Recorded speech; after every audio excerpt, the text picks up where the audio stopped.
السلام علیکم ورحمۃ اللہ وبرکاتہ۔ سامع نزی وقار، میں غلام مصطفیٰ ہوں۔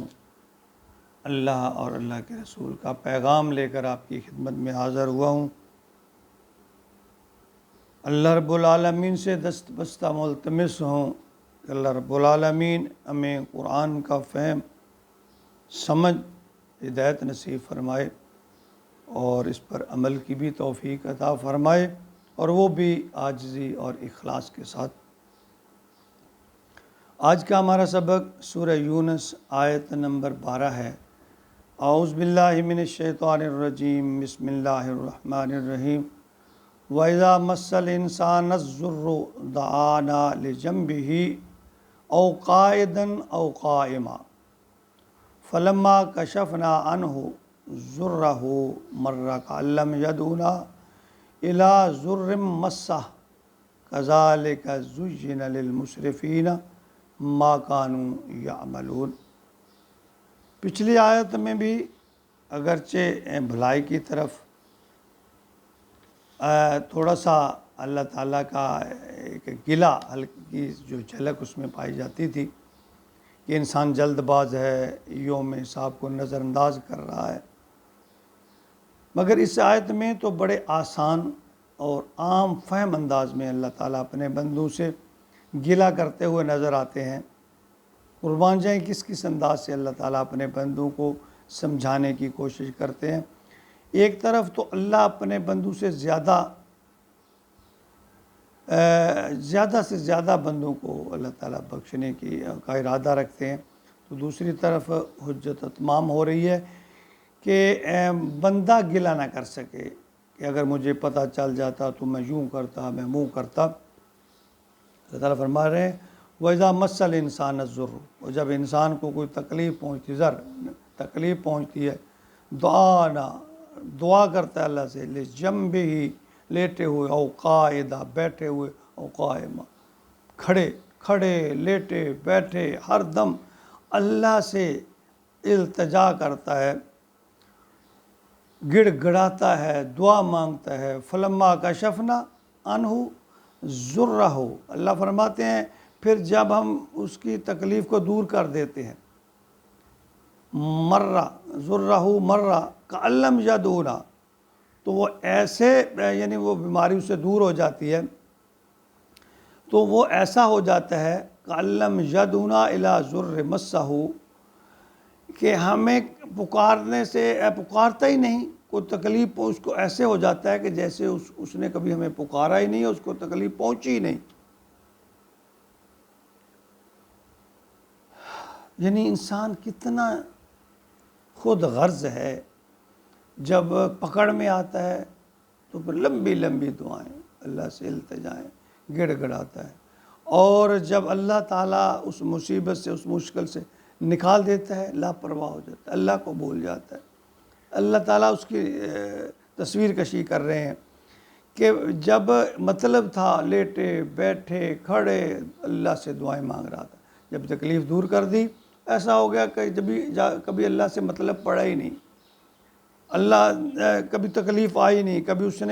اللہ نے اس کو تکلیف کو، اس کی پکار کو سنا ہی نہیں۔ کذالک زین للمسرفین، اللہ فرماتے ہیں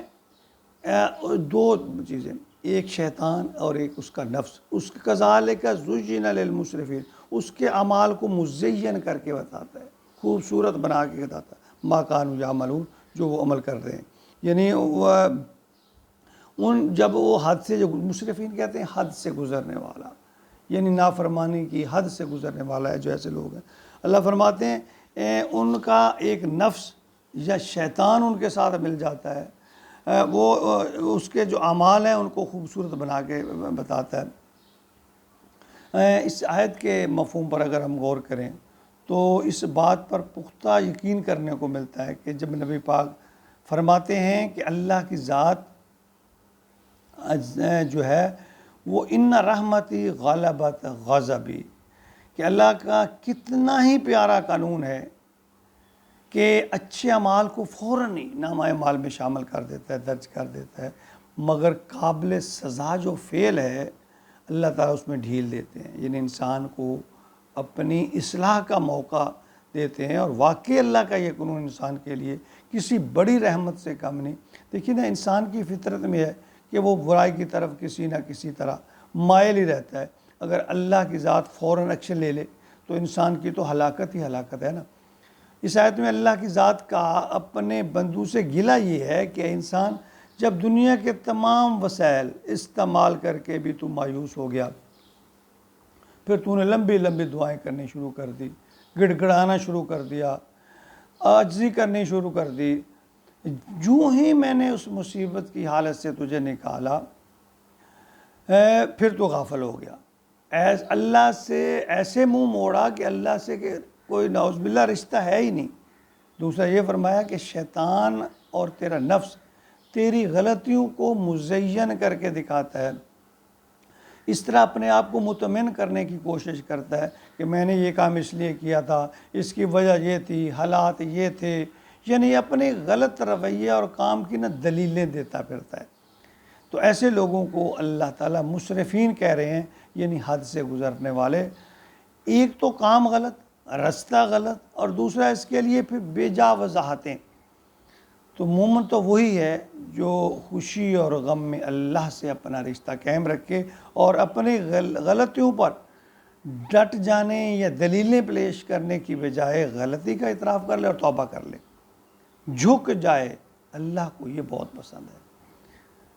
اگر اللہ نظر انداز کر دیا، جس طرح کہ ہم عموماً خوشی اچھے حالات میں اللہ کو نظر انداز کر دیتے ہیں، تو پھر اس میں انسانوں کی بھلائی نہیں ہے، ہلاکت ہی ہلاکت ہے،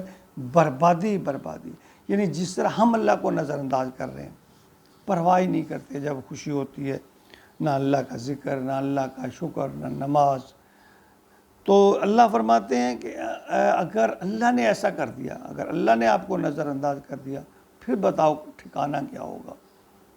انسان کو ہر وقت اپنے دل کو اللہ کی طرف مائل رکھنا چاہیے، تقوی، خوف، ڈر اللہ کا، اللہ کی محبت دل میں رکھنی چاہیے، اور ہر دم یہ کوشش کرنی چاہیے کہ میں اللہ کے احکام کو نبی پاک صلی اللہ علیہ وسلم کے طریقہ پر اپنانے کی کوشش کرتا رہوں، اور اللہ سے مانگتا رہوں صراط مستقیم، اور اس کی نعمتیں مانگتا رہوں۔ اللہ رب العالمین اپنے سے مانگنے کا صحیح طریقہ نصیب فرما دے۔ اللہ تعالی ہمیں اپنی رضا میں شامل کر لے، آمین یا رب العالمین۔